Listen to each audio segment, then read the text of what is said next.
तो आज lecture number 2 है। कल एपिथेलियल टिश्यू से पहले समझो कि डिफिनेशन और पूरा उसको जो था पूरी डिफिनेशन को एकदम पूरी तरीके से अच्छे तरीक़े से समझाया गया था। और आज हम इसको स्टार्ट करते हैं एपिथेलियल टिश्यू से। एपिथेलियल टिश्यू है ना, जो एक पार्ट ही समझो कि है, जैसे 4 भाग है, 4 पार्ट्स था, उसमें एक एपिथेलियल टिश्यू है। एपिथेलियल टिश्यू है, उसमें हम उसको डिस्क्राइब कर रहे हैं, ठीक है ना। Cell of this tissue are compactly packed with little intercellular space and matrix. कह रहा है कि ये जो एपिथेलियल टिश्यू है जो कॉम्पैक्टली पैक्ड, कहने का मतलब कि जो एक सेल्स है, जैसे एक सेल्स हैं, ये दूसरा सेल्स हैं, उसमें काफ़ी कम स्पेस है। ये दोनों का बीच में जो लिटिल इंटरसेलुलर स्पेस जो करें वो काफ़ी कम है।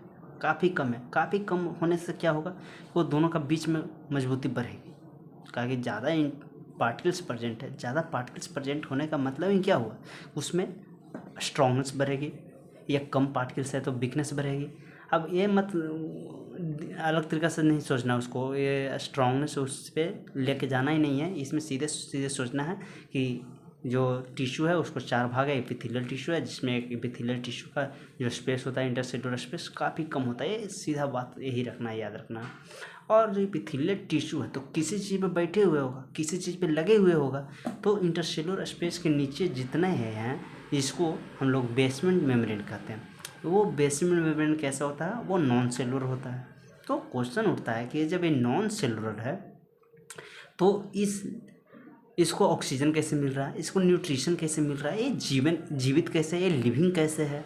क्वेश्चन ये सारे उठते हैं कि नॉन सेलुलर है तो लिविंग कैसे किए हुए, ऑक्सीजन कैसे इसको पहुंचा रहा है, न्यूट्रिशन कैसे पहुंचा रहा है। क्वेश्चन बहुत अच्छा क्वेश्चन यहाँ पे उठ रहा है।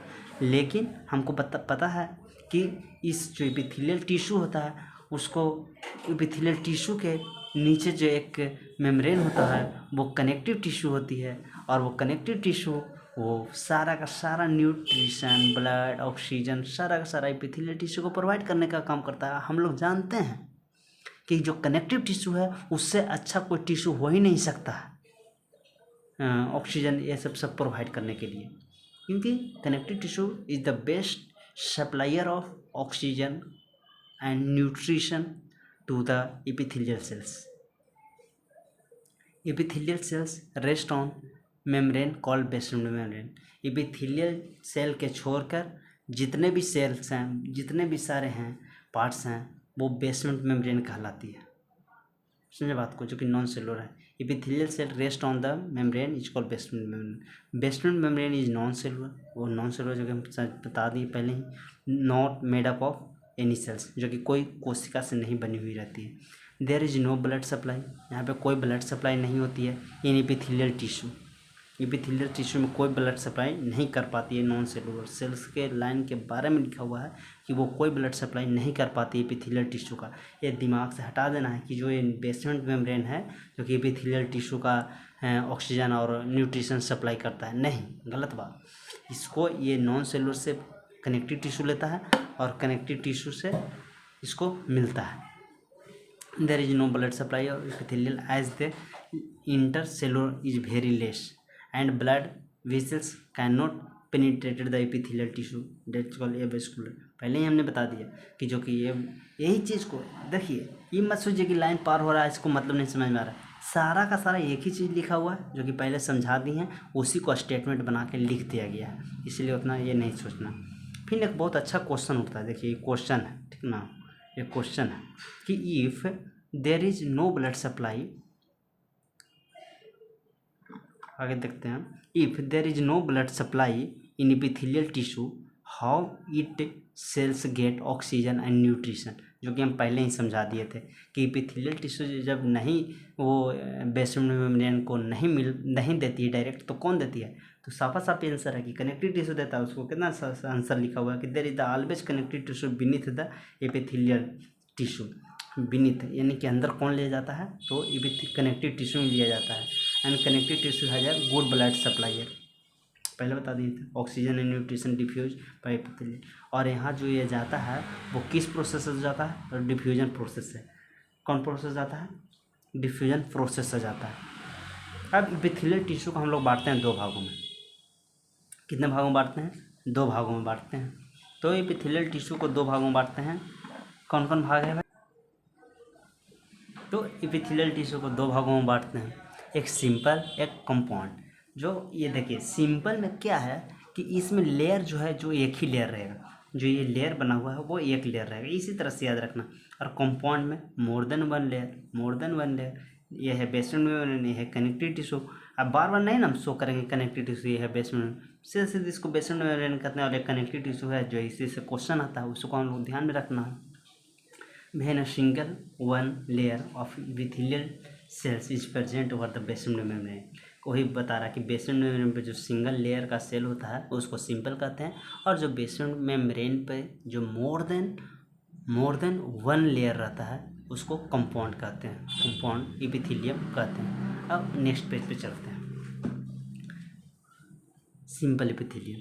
तो सिंपल एपिथेलियम के फिर से जो बांटे थे सिंपल, पहले एपिथेलियम देखिए एकदम हर वक्त अपने आप को रिवाइज करते रहिए। पहले एपिथेलियल के चार भागों में बांट दी, उसमें एक सिंपल एक एपिथेलियल लेकर आए, एपिथेलियल फिर दो भागों में बांट दी, सिंपल और कंपाउंड। अब फिर अब यहाँ से सिंपल को बांट रहे हैं, सिंपल को कितने भागों में बांट रहे हैं, तो तीन भागों में बांट रहे हैं। कौन कौन, simple squamous, simple cuboidal, simple columnar. तो अब इन तीनों के बारे में एक एक करके पढ़ेंगे। तो सिंपल स्क्यूमस के बारे में पढ़ते हैं। तो ये मेडअप ऑफ सिंगल लेयर, जितना देखिए पहले ही मेन है सिंपल वाला है, सिंपल वाला तो सब सिंगल लेयर का ही रहेगा। ध्यान में ये रखना, कुछ कुछ बात बनाने के लिए भी बोर्ड में हम लोग इसको यूज कर सकते हैं। जैसे हमको कुछ आ ही नहीं रहा, सिंपल स्क्यूमस क्या होता है हमको नहीं पता है, लेकिन ये तो हमको पता है कि सिंपल एपिथेलियम का है, तो ये एक ही लेयर का बना हुआ होगा। तो कुछ कुछ सेंटेंस ये जो बोर्ड के लिए देख रहे हैं तो बोर्ड के लिए भी ये यूजफुल है, ऐसा कोई बात नहीं है। और ये तो फिर ऊपर वाले लेवल के लिए जो एग्ज़ाम है नीट उसको लिए पूरा लेक्चर बनाया जा रहा है। तो मेडअप ऑफ सिंगल लेयर है जो कि फ्लैटेंड होती है। फ्लैटेंड कहने का मतलब कि चौला, फ्लैटेंड मतलब चौला सेल विथ इरेगुलर बाउंड्रीज। ये है ना जो रेगुलर नहीं है, इरेगुलर है। ये नहीं सोचना कि एकदम ये इस तरह से, वो इससे ऐसे ना ऊबर खबर की तरह, ऐसे जिगजैग पाथ की तरह, ठीक ना। तो इसमें देखिए इसको में ऑक्सीजन इधर से आ रहा है, इधर से पार हो जा रहा है, कार्बन डाइऑक्साइड आ रहा है और कार्बन डाइऑक्साइड पार हो रहा है by the process of diffusion, कोई दिक्कत नहीं। Cells are flat, nucleus is present in centre. इसका जो न्यूक्लियस होती है सिंपल स्क्यूमस का, वो कहाँ प्रेजेंट होती है, तो वो सेंटर में प्रेजेंट होती है, सेंटर में। इट इज़ राउंड, वो राउंड होती है, गोल होती है, and it is also slightly flatted. वो फ्लैटेड करने का मतलब चौला, याद रखना, साफा साफी चौला, कैसे चौला। और हाँ सिंपल, तो इसको फंक्शन क्या है, फंक्शन, तो इसका फंक्शन ऐसे याद रखने का एक ट्रिक है, BALAM, मतलब याद रखना। तो वो नहीं यहाँ पे बता रहे हैं, वो बाद में बता देंगे, एक ट्रिक है इस तरह से, उसको भी बताएंगे कभी। डिफ्यूजन ऑफ गैसेस, फंक्शन क्या है, सबसे पहले डिफ्यूजन ऑफ गैसेस। तो क्या यहाँ पे this epithelium makes a diffusion of boundary. जैसे यहाँ पे डिफ्यूजन, जैसे यहाँ पे मान लेते हैं कि ये क्या थी होगा, ब्लड का गया हुआ नस गया हुआ होगा, तो यहाँ से ऑक्सीजन ले रहा है, कोशिका को एपिथेलियल सिंपल स्क्यूमस सेल्स को दे रहा है, और जो यहाँ से कार्बन डाइऑक्साइड है सेल के पास वो ब्लड में मिला दे रहा है, ब्लड फिर आगे प्रोसेस को कर रहा है। यही ना हो सकता है, ये सिंपल प्रोसेस से हो सकता है। फिर अब बात करते हैं फंक्शन की। तो ये पहला फंक्शन है, तो डिफ्यूजन क्या होता है। अब पहले क्वेश्चन होता है कि डिफ्यूजन क्या होता है, तो movement of gas from area of its higher concentration to area of its lower concentration, diffusion. और हम लोग यहाँ पे थोड़ा सा कन्फ्यूजन ये भी होता है सब लोग का कि ये डिफ्यूजन है, तो डिफ्यूजन में हाइयर कंसंट्रेशन से लोअर कंसंट्रेशन जाती है, लेकिन क्या जाती है, तो गैस, क्या जाती है, गैस। और हाइयर कंसंट्रेशन से लोअर कंसंट्रेशन की ओर ही जाती है, लेकिन गैस को यहाँ पर लिक्विड कर दें तो वो ऑस्मोसिस हो जाता है। जो थोड़ा सा इसमें हम यहाँ पे बता देते हैं कि बच्चा हर बार ये याद रखता है हाइयर कंसंट्रेशन से लोअर कंसंट्रेशन, लेकिन ये भूल जाता है कि गैस था कि लिक्विड था। तो डिफ्यूजन यानी कि डिफ्यूज कर रहा था, डिफ्यूज क्या करता है, गैस करता है। और लिक्विड ऑस्मोसिस इस तरह से किसी तरह से अपना ट्रिक बना लेना और उसको याद रखना। फिर दूसरा काम, मेन काम क्या है, फिल्ट्रेशन करने का काम है। ये सारा फंक्शन किसको बताया जा रहा है? तो सिंपल स्क्यूमस को बताया जा रहा है, सिंपल स्क्यूमस। तो देखिए फिल्ट्रेशन कहाँ पे? एल्वियोलाई ऑफ लंग्स, जहाँ पे एयर सैक्स है। दूसरा present in blood vessels, present in blood vessels. Blood vessels कौन कौन होते हैं? तो सारे कोई जानते हैं, आर्टरीज, कैपिलरीज, वेन। ठीक, तो ये देखिए ब्लड जा रहा है और ब्लड से डिफ्यूजन के द्वारा ऑक्सीजन मिल गया कोशिका को, किस कौन कोशिका को?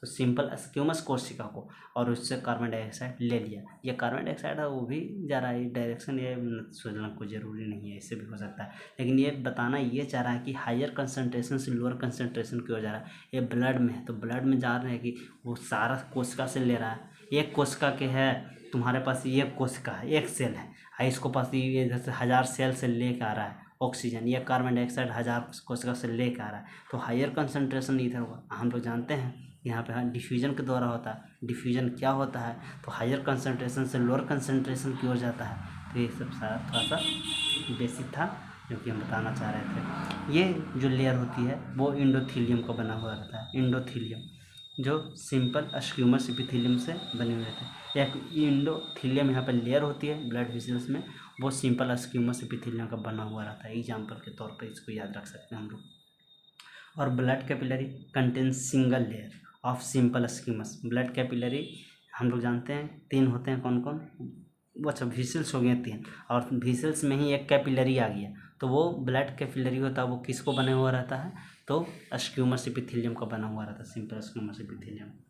और तीसरा काम वुमेन कैप्सूल में करता है, वो फिल्ट्रेशन करने का ही काम करता है, जो कि सिंपल स्क्यूमस हम लोग जानते हैं कि इधर से एफरेंट आता है और एफरेंट आता है, एफरेंट और रिफरेंट जाता है। याद रखना, इसको याद रखने का कन्फ्यूजन बहुत ज़्यादा होता है कि इधर से आता है तो कैसे, उधर जाता है तो कैसे। देखो ABCD पढ़ते हैं तो सबसे आगे ए आता है, तो आगे से कौन आ रहा है? एफरेंट आ रहा है, और ए के बाद ही ई आता है, BCDE बाद, तो इधर से जाएगा कौन? इफरेंट जाएगा। इस तरह से याद रखेंगे, एफरेंट और इफरेंट का कन्फ्यूजन दूर करेंगे। और यहाँ पे फिल्ट्रेशन होता है, यहाँ पे 3 लेयर होता है, वो गए हम लोग उस चैप्टर में पढ़ेंगे, और यहाँ पे अभी इसमें नहीं जानना है। इसी को जो एक कटोरी जैसा है, कटोरी जैसा, उसको कहते हैं वुमेन कैप्सूल कहते हैं। और जो एफरेंट आर्टिकल्स आते हैं, यहाँ से फिल्ट्रेशन किया जाता है, वही डिफ्यूजन के द्वारा ही किया जाता है। इससे सारा का सारा वुमेन कैप्सूल किस हो कि नेफ्रॉन के पार्ट्स हैं। नेफ्रॉन करने का क्या काम करता है? फिल्ट्रेशन करने का काम करता है। तो ब्लड से जितना कार्बन डाइऑक्साइड था, ये सब जितना गंदगी सारी चीज़ था, वो ले लेता है फिल्ट्रेशन करके वुमेन कैप्सूल में। वुमेन कैप्सूल से फिर जो आगे का है वो किडनी वाला चैप्टर में हम लोग देखेंगे, लेकिन नहीं, इसको थोड़ा सा नेफ्रॉन का पार्ट यहाँ पे पूरा बताया गया है। नेफ्रॉन के पार्ट पूरा बताया गया है। जैसे हम लोग जानते हैं कि ये हम लोग का यहाँ 1 पेयर किडनी होता है। 1 पेयर किडनी में एक किडनी के बात किया जाए तो 1 मिलियन नेफ्रॉन होता है। नेफ्रॉन है क्या? किसी को ये भी नहीं पता होगा कि नेफ्रॉन क्या होता है। तो नेफ्रॉन किडनी का सिंगल यूनिट का नेफ्रॉन कहते हैं। समझे बात को? जैसे हम अपना शरीर का सिंगल यूनिट का सेल कहते हैं, उसी प्रकार से किडनी का सिंगल यूनिट का एक किडनी होगा, तो ग्रुप ऑफ सेल से बना हुआ होगा। जो कि पहले दिन का पहला चैप्टर का पहला पॉइंट ही हम बताना चाह रहे थे कि जो भी ऑर्गन्स है वहाँ पे एक स्पेसिफिक ओरिजिन होता है। तो यहाँ पे मान लेते हैं कोई ओरिजिन होगा जिसका स्पेसिफिक फंक्शन होगा। तो किडनी है, तो किडनी में जो सबसे छोटा यूनिट होती है उसी को नेफ्रॉन कहते हैं। और 1 मिलियन कहने का मतलब मिलियन में भी हो जाता है, सब लोग का पता है 10 लाख होता है 1 मिलियन बराबर। तो 10 लाख नेफ्रॉन्स मिलके एक किडनी बनती है। हमारे पास रहते हैं 2 किडनी रहते हैं, तो इस तरह से याद रखने का है। और यही किडनी है। और यहाँ से देखिए एफरेंट ये जा रहा है, देखिए हम बताए थे एफरेंट ये जा रहा है, यहाँ पे फिल्ट्रेशन होती है, और इफरेंट ये होता है। और इसको जो कटोरा जैसा है उसको वुमेन कैप्सूल कहते हैं। और यहाँ से यहाँ थोड़ा सा देखिए, यहाँ तक के पार्ट को हम लोग एफरेंट कह सकते हैं, यहाँ तक के पार्ट को इफरेंट कह सकते हैं, लेकिन ये बीच का जो पार्ट है वो क्या कहते हैं? ग्लोमुलर कैपिलरी कहते हैं। क्या कहते हैं? ग्लोमुलर कैपिलरी कहते हैं। फिर ये नीचे जाती है, इसको PCT कहते हैं। इसको घट रहा नीचे हो रहा तो डिसेंडिंग लूप ऑफ हैंडले कहते हैं। इसको लूप ऑफ हैंडले कहते हैं। इसको असेंडिंग लूप ऑफ हैंडले कहते हैं। इसको DCT कहते हैं। इसको कलेक्टिंग डक्ट कहते हैं। यहाँ तो कोई दिक्कत होना ही नहीं चाहिए। फिर आगे देखते हैं। Cells of simple squamous epithelials cells are attached to each other and like to tiles on floor that is called pavement। अच्छा जी, हाँ, और याद रखना है ना कि pavement और tiles रिलेटेड होती है। तो जो सिंपल स्क्यूमस इपिथेलियल है, जो कि एक दूसरे सिंपल स्क्यूमस इपिथेलियल, हम लोग पार्ट पढ़ रहे हैं सिंपल का, और में सिंपल में किसको, तो सिंपल स्क्यूमस पढ़ रहे हैं। तो जो सिंपल स्क्यूमस होता है, जो अटैच्ड होती है एक दूसरे से, ठीक, टाइल्स लाइक का स्ट्रक्चर होता है। टाइल्स कहने का मतलब साफा साफी दिमाग में आ रहा होगा स्क्वायर शेप का, तो वैसा जो है उसको क्या कहते हैं, पाइमेंट एपिथेलियम कहते हैं। पाइमेंट एपिथेलियम कहते हैं। ये ज़्यादातर जो डिवीजन किया गया वो सिंपल एपिथेलियम को ही किया गया। अब यहाँ से जो क्यूबाइडल, सिंपल क्यूबाइडलिज्म पढ़ेंगे वो शॉर्टकट में जाते चल जाएगा, और ये सब से उतना क्वेश्चन आता भी नहीं है। ये सब का सारा एग्जाम्पल का खेल रहता है। ये सब से जितना भी क्वेश्चन आता है नीट में एग्जाम में, वो एग्जाम्पल का आता है। एग्जाम्पल ज़्यादातर याद रखने का प्रयास करना। अब बात करते हैं जो उसको सिंपल एपिथेलियम में बांटे थे, उसमें दूसरा पार्ट की बात करते हैं, सिंपल क्यूबाइडल। तो सिंपल क्यूबाइडल क्या होता है, तो सिंपल क्यूबाइडल ये न्यूक्लियस, देखिए सिंपल क्यूबाइडल है, क्यूब लाइक स्ट्रक्चर होता है। 3D में देखिएगा तो क्यूब लाइक ही चनाएगा, लेकिन यहाँ पे नहीं चला रहा, क्यूब लाइक स्ट्रक्चर होती है।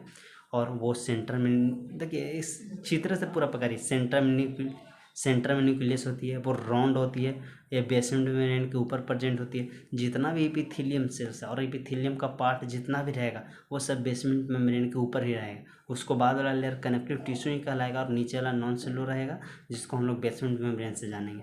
फंक्शन क्या इसको है, तो सिक्रीशन और ऑब्जर्वेशन करने का। उसको मैं सिंपल वाला में याद रखना, 3 गो था, कौन कौन था, तो फिल्ट्रेशन था, ये 3 गो बताए थे ना, कौन कौन था, रिविजन कर सकते हो। फिल्ट्रेशन था, फिर डिफ्यूजन कर रहा था, और बॉम्बिंग कैप्सूल में फिल्ट्रेशन करके एग्जाम्पल को शो कर रहे थे। और इसी तरह से यहाँ पे देखिए, तो इसको एग्जाम्पल ये हो गया। एग्जाम्पल क्या है, DCT, डक्ट ऑफ ग्लैंड, एक डक्ट ऑफ ग्लैंड है। ट्यूबुलर पार्ट्स ऑफ नेफ्रॉन, जो कि हम लोग चित्र में दिखाने का प्रयास किए थे, ये है DCT, एक क्यूबाइडल एपिथेलियम यहाँ पे पाई जाती है। विजुलाइज जहाँ पे नहीं होगा वहाँ पे हम विजुलाइज करवाने का प्रयास करेंगे। जैसे ये है, तो इतना दूर में DCT का पार्ट में कौन सा कोशिका पाया जाता है, कैसा कोशिका पाया जाता है, कोई पूछता है तो उसको तुमको बताना है कि यहाँ पे रहता है, जो क्यूबाइडल शेप का होता है, जिसका न्यूक्लियस सेंटर में होती है, और वो बेसमेंट मेम्ब्रेन के ऊपर उसको उपस्थित होती है। इस तरह से उसको किसी को समझा सकते हो या याद रख सकते हो, ठीक। अब बात करते हैं सिंपल कॉलमनार का। तो सिंपल कॉलमनार सिंगल लेयर का ही होती है, वो टॉल होती है। देखिए जैसे एकदम देखने में ही लग रहा है टॉल है, लंबा की तरह लग रही है, और वो सिलेंडर होती है। Length is very good, length अच्छा होती है, थोड़ा सा ज़्यादा होती है, और विथ जो चौड़ाई होता है वो कम होती है। इसका न्यूक्लियस इलोंगेटेड होती है, elongated, present in lower basal part of the cells. देखिए ये प्रेजेंट कहाँ, नीचे में प्रेजेंट है, ऊपर में नहीं, ना नीचे में ना बीचे में, कहाँ पे प्रेजेंट है, नीचे में प्रेजेंट। फंक्शन क्या है, सिक्रीशन और ऑब्जर्वेशन करने का। फंक्शन क्या है, सिक्रीशन और ऑब्जर्वेशन करने का। लोकेशन ये कहाँ पाया जाता है कॉलमनार से, तो स्टमक में और लीवर में पाया जाता है। कहाँ पाया जाता है, स्टमक और लीवर में। अब थोड़ा सा ये जो हम कहे थे कि NCERT का क्वेश्चन कराएंगे, साथ साथ में क्वेश्चन भी कराते जाते हैं, क्योंकि बाद में बाधे में रह जाता है। एक क्वेश्चन है, एक क्वेश्चन देखते हैं। पहला क्वेश्चन क्या कह रहा है, which is the unicellular organism. इसमें कौन है, हाइड्रा, अर्थवॉर्म, अमीबा, स्पॉन्जी। तो याद रखना कि यूनिसेलुलर जैसे पूछेगा तो अर्थवॉर्म और स्पॉन्जी को तो काट दोगे, लेकिन हाइड्रा और इसको में कन्फ्यूजन रहेगा, अमीबा में। तो याद रखना ABCD का पहला अक्षर A, यानी कि अमीबा में एक ही यूनिसेलुलर होता है, ठीक। एग्जाम्पल से कन्फ्यूज होता है, क्वेश्चन हार्ड और इजी नहीं होता है, ठीक ना। जैसे हम अमीबा एक दे देते हैं, हाइड्रा के जगह पर एक एनिमल दे देते हैं, कॉकरोच दे देते हैं, और स्पॉन्जी की जगह पर दे देते हैं काउ दे देते हैं, तो हर कोई अमीबा मार देता है। लेकिन यहाँ पर अमीबा दे दें, पारामीशियम दे दें, फिर बैक्टीरिया दे दें, तो एक क्वेश्चन हार्ड बन जाता है। यही लगी बात, इसीलिए बात बोल रहे हैं। चलिए बात नहीं है, आगे क्वेश्चन देखते हैं। स्टेटमेंट वाइज क्वेश्चन है, question number 2 statement wise question है। थोड़ा सा एक क्वेश्चन ही है, देख लीजिएगा, ठीक ना। स्टेटमेंट वाइज क्वेश्चन है, human body is the composed of only 1 million cells. क्या है, सही है। हमने पहले ही बताया था कि ह्यूमंस का कितना सेल्स बने हुए हैं, तो 10⁻13 यहाँ पे लिख सकते हो, ऐसे करके याद रखने के लिए। 10⁻13 नहीं पता चल रहा होगा, कलम से लिख देते हैं। 10⁻13 सेल से बनी हुई रहती है। क्या खुद ही कहते हैं, कैसा स्टेटमेंट हो गया, फॉल्स स्टेटमेंट हो गया। इन unicellular organism all functions like digestion, respiration and reported are performed by the single cells.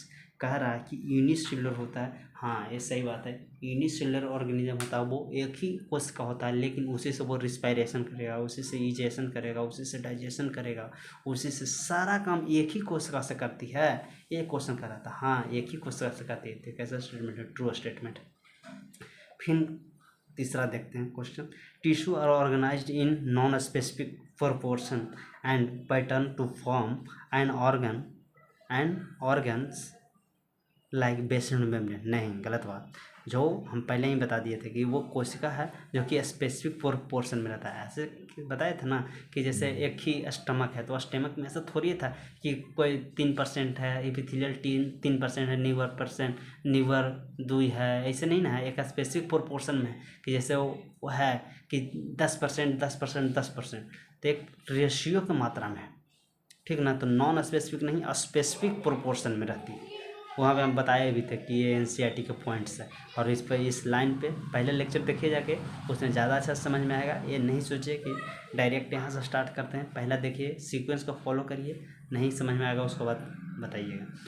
फिर देखते हैं व्हेन स्टेटमेंट 2 क्या कर रहा है। व्हेन 2 और more organs perform a common functions by their physical और chemical interaction they together for organ system. दम सही बात है। कह रहा 2 या 2 से अधिक ऑर्गन एक कॉमन फंक्शन प्रोवाइड करते हैं। किसके कारण? तो फिजिकल और केमिकल इंट्रैक्शन के कारण। उसी तो एक दूसरे से कनेक्ट है। किसके कारण? सिर्फ आप एक क्वेश्चन इस तरह से इस पॉइंट को याद रख सकते हैं कि एक कोशिका दूसरे कोशिका से कनेक्ट किस बेसिस पे है, ये किसके अनुसार से है? तो फिजिकल और केमिकल इंट्रैक्शंस। मेन यहाँ पे ये पॉइंट है। ये भी पॉइंट हम बताए थे कि एनसीईआरटी का है। आगे देखते हैं। अब बात करते हैं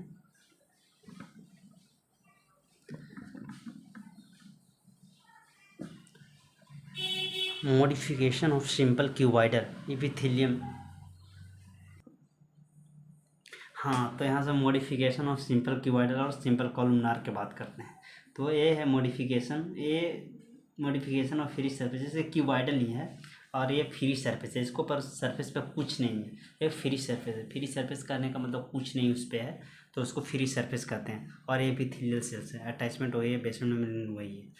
फिर मॉडिफिकेशन थोड़ा सा देखना, ऐसा लगेगा ना कभी कभी कि टॉपिक से हट जा रहा है। जैसे अब यहाँ पे हम माइक्रोविलाई और सिलिया की बात करने लगे, तो इससे रिलेटेड ही है, लेकिन तुम्हें लगेगा कि ये डायरेक्ट ये कंपाउंड, ये जो मॉडिफिकेशन बता रहे थे वो छोड़ दिया गया। नहीं, छोड़ दिया नहीं किया, यहाँ पे आपको और ज़्यादा बेस। हाँ, तो टॉपिक से हट नहीं रहे थे। माइक्रोविलाई की बात करते हैं। तो फिंगर लाइक का स्ट्रक्चर होता है। फिंगर लाइक का स्ट्रक्चर होता है, जैसे कहाँ पे देख सकते हो फिंगर लाइक का स्ट्रक्चर कहाँ पे? चलिए अभी नहीं, उसको बताते हैं। फिंगर लाइक का स्ट्रक्चर होता है form from plasma membrane of the free surface of the cells. Free surface पे जो फिंगर लाइक रहता है, फिंगर लाइक करने का मतलब कि जैसे ये फ्री सरफेस है, ठीक, ये फ्री सरफेस है, ये फ्री सरफेस है, और इसको पर फिंगर लाइक रहता है इस तरह से, इस तरह से। उसको भी हम लोग आगे वाला पेज पे, नेक्स्ट पेज पे उसको विजुलाइज करवाने का प्रयास किए हैं। Of the free surface they increase the surface area by 20 times for the observation.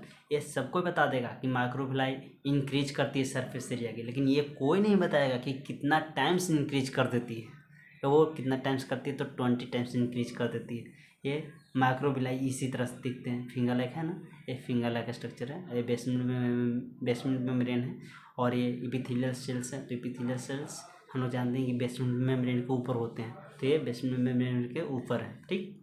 और बात करते हैं सिलिया। बात डिफरेंस लिखने के लिए आ जाएगा बोर्ड में, माइक्रोविलाई एंड सिलिया के डिफरेंस लिखें तो एक पॉइंट ये लिख सकते हैं, जो कि ये सबसे महत्वपूर्ण पॉइंट है। सिलिया में क्या लिखते हैं? सिलिया हेयर लाइक स्ट्रक्चर, जबकि वो कैसा था? फिंगर लाइक स्ट्रक्चर था। ये कैसा? हेयर लाइक स्ट्रक्चर है। ये मोटाइल स्ट्रक्चर, दे वीट इन अ कोऑर्डिनेशन फैशंस। ये मोटाइल स्ट्रक्चर होती है और ये कोऑर्डिनेशन फैशन में चलती है, जैसे एक लगातार इस तरह से, ऐसे है, ऐसे, इस तरह से, ठीक ना, ऐसे ऐसे ऐसे, इस तरह से चलता है। जैसे नाव खेपते देखे होगा ना, नाव जिस तरह से खेवा जाता है ना, उसी तरह से इसका मूवमेंट एक तरह से रख सकते हो। Ciliary beating helps to move a particle from one particle to another particles. और उसी तरह से सिलियरी बीटिंग के कारण एक पार्टिकल से दूसरे पार्टिकल से पहुंचते हैं और वो अपने भोजन को प्राप्त करते हैं। अब बात करते हैं जो सिंपल क्यूबॉइडल में हम लोग आगे वाला पार्ट्स है, सिंपल ब्रश बॉर्डर। अब करते करते देखिएगा, जितना आगे बढ़ते जाएंगे इसका पार्ट्स का, तब देखने को मिलेगा खाली एग्जाम्पल मिलेगा, सिर्फ एग्जाम्पल, ओनली एग्जाम्पल मिलेगा। तो इस तरह से शुरू में थोड़ा सा लग रहा था थ्योरी टाइप का था, अब एग्जाम्पल, क्योंकि इस चैप्टर में जो नीट का एग्जाम होता है उसमें इस चैप्टर से सिर्फ एग्जाम्पल से ही क्वेश्चन आता है। सिंपल ब्रश बॉर्डर, इसको पास माइक्रोविलाई होती है। सिंपल ब्रश बॉर्डर के पास जैसे हम लोग ब्रश करते हैं ना जी, ब्रश करते हैं ना, तो वो कैसे ऊपर रहता है, ये रहता है ना, जैसे ब्रश है, ठीक, तो ये ब्रश की है ना, उसी तरह से समझिए कि रहता है। और वो ये ब्रश बॉर्डर इसे उगा दिए, ये ब्रश हो गया, इसी है तो इसको बॉर्डर कर दिए, तो ये ब्रश बॉर्डर एपिथेलियम होता है। ये है, ये जो दिख रहा है उसको हम लोग माइक्रोविलाई कह सकते हैं। क्या कोई दिक्कत है? नहीं, कोई दिक्कत नहीं। तो सिंपल कोलुमनार, इसको तो इस तरह का सेल कहाँ पाया जाता है? तो पीसीटी कहाँ दिखाएं? नेफ्रॉन में दिखाए थे। पीसीटी यहाँ पे था ना, वुमेन कैप्सूल था, और उसके बाद इस तरह से ऐसे झिकझिक पार्ट में था, वहाँ पे दिखाए थे, विजुलाइज करवाए थे, हैं, और इस तरह से याद रखते हैं। और वो ब्रश बॉर्डर को दो भागों में बांट दिया गया था, एक सिंपल ब्रश बॉर्डर, एक सिंपल कोलुमनार ब्रश बॉर्डर। तो simple cuboidal brush border PCT, और सिंपल कोलुमनार जो लंबा लंबा है, जिसका न्यूक्लियस कहाँ रहता है? सेंटर में रहता है। कैसा रहता है? इलोंगेटेड रहता है। इस तरह से याद रखने का चीज़ है। तो वो स्मॉल इंटेस्टाइन में, कहाँ? स्मॉल इंटेस्टाइन में। और अब बात करते हैं, तीसरा है सिंपल सिलिएटेड एपिथेलियम। इसको भी दो भागों में बांट दिया गया है, सिंपल क्यूबॉइडल सिलिएटेड और सिंपल कोलुमनार सिलिएटेड। तो जो सिंपल क्यूबॉइडल सिलिएटेड है वो ब्रोंक्यूल्स होती है, और सिंपल कोलुमनार सिलिएटेड कहाँ पर प्रेजेंट होता है? तो फ्लोपियन ट्यूब। फ्लोपियन ट्यूब तो सबको जानते हैं, लेकिन उसी को ओविडक्ट भी कहा जाता है, क्योंकि ये क्वेश्चन एक बार मेरे को 10th में आया था, जो कि हम गलती कर दी थी, इसलिए मैं यहाँ पर बता दे रहे हैं कि फ्लोपियन ट्यूब को ही ओविडक्ट कहा जाता है। यहाँ तक ये सिंपल एपिथेलियम का थोड़ा सा ये चला। अब का सिंपल एपिथेलियम के देखिए पार्ट हम क्या क्या देखे थे, पार्ट्स हम लोग देखे थे क्या क्या, कि उसको सिंपल एपिथेलियम के हम लोग पार्ट्स क्या क्या देखे थे, कि सिंपल है, सिंपल एपिथेलियम था। सिंपल एपिथेलियम को हम लोग बांटे थे दो भागों में, क्या क्या बांटे थे? 3 भागों में बांटे थे, simple squamous, simple cuboidal, simple columnar. फिर इसको भी 2 भागों में बांट दी, फिर इसको भी 2 भागों में बांट दी, इसको भी 2 भागों में बांट दी। इसका फंक्शन क्या है, कहाँ पे प्रेजेंट होती है, इसका क्या फंक्शन है, कहाँ पे प्रेजेंट होती है, ये सारा का सारा हमने देख लिया। अब थोड़ा सा बीच से टॉपिक को हटते हैं, और ग्लैंडुलर एपिथेलियम एक है, उसको हम लोग पढ़ते हैं और समझते हैं। Glandular epithelium, it is present in glands. Glandular epithelium कहाँ प्रेजेंट होती है? ग्लैंड्स में प्रेजेंट होती है। इट इज़ सिंपल एपिथेलियम, ये सिंपल एपिथेलियम होती है। सिंपल एपिथेलियम कह रहे हैं तो सारा चीज़ समझ में आना चाहिए। Simple epithelium and cells are generally cuboidal columnar होती है। ग्लैंडुलर में जो कैसा होता है, जनरली क्यूबॉइडल और कोलुमनार प्रेजेंट होती है। Note these cells have a great power of synthesis and secretions. इसके पास बहुत ज़्यादा पावर होती है सिंथेसाइजर और सिक्रीट करने का। अब बात करते हैं सिंथेसाइजिंग का मतलब क्या होता है और सिक्रीशन का मतलब क्या होता है। सिंथेसाइजिंग टर्म्स अलग है और सिक्रीशन टर्म्स अलग है। जैसे सिंथेसाइजिंग टर्म्स कहने का मतलब कि ये एक सेल्स है, ठीक, यहाँ पे जो ये कंपाउंड्स है जो फॉर्मेशन कर रही है, बना रही है, कंपाउंड्स फॉर्मेशन, उसको सिंथेसाइज कहते हैं। और जो यहाँ से निकल रही है, रिलीज हो रही है, उसको सिक्रीशन कहते हैं। बात थोड़ा सा हट के करना चाह रहे हैं, ये मत सोचिएगा कि ये नोट से तो लिखा हुआ है, खाली पढ़ दिया जा रहा है। हम चाहेंगे तो लिख के भी कर सकते हैं, लेकिन वैसे करने में, लिख के हमको करने में ज़्यादा समय जाएगा। ऑलरेडी हम लोग बहुत लेट हैं, इसीलिए हम लिखने का प्रयास नहीं कर रहे हैं, अपना नोट से ही आगे की ओर बढ़ने का प्रयास कर रहे हैं। ये मत सोचिएगा कि लिख के करेगा तो ये नहीं होगा, वो नहीं होगा, सारा चीज़ होता है, लेकिन लिखा हुआ इसलिए यूज कर रहे हैं कि लिखेंगे उस चीज़ को ज़्यादा टाइम वेस्ट होगा, हम लोग टाइम को बचा रहे हैं। हमने कहा है कि एक ही साल में 11th का 12th का वो तीनों चीज़ क्या क्या, कि एक PYQ करना है, दूसरा NCERT का पूरा रीडिंग देना है, और उसके बाद NCERT हाइलाइटर सीरीज करवाना है, और NCERT के PYQ करवाना है। NCERT का जो क्वेश्चन है, जो आकाश का पैकेज का, जो हमने पहला वीडियो में बताया है, और तीसरा कि ये पूरा लेक्चर में जितना भी लेक्चर चले 10 लेक्चर तक के चलेगा पहला चैप्टर, उसको पूरा को समराइज करके एक बड़ा लेक्चर बनाना है और उसको आगे करना है। इसलिए समय को बचाने का प्रयास किया जा रहा है और कुछ वैसा चीज़ नहीं है। इन मत सोचिए कि ये है वो है, दिमाग से हटाइए और आगे की ओर बढ़ते चलिए। चलिए देखिए ग्लैंड्स है, यूनिसेलुलर और मल्टीसेलुलर। यूनिसेलुलर है जो कि ये सिंगल सेल्स है, that is called goblet cell. Goblet cell जैसे म्यूकस नहीं, गॉबलेट सेल्स वैसा सेल्स को कहते हैं जिसको पास पावर होती है कि वो एक सेल से वो पूरा अपने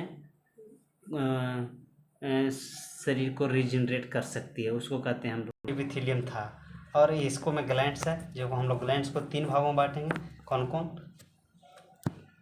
ग्लैंड्स को हम लोग 3 भागों में बांटेंगे।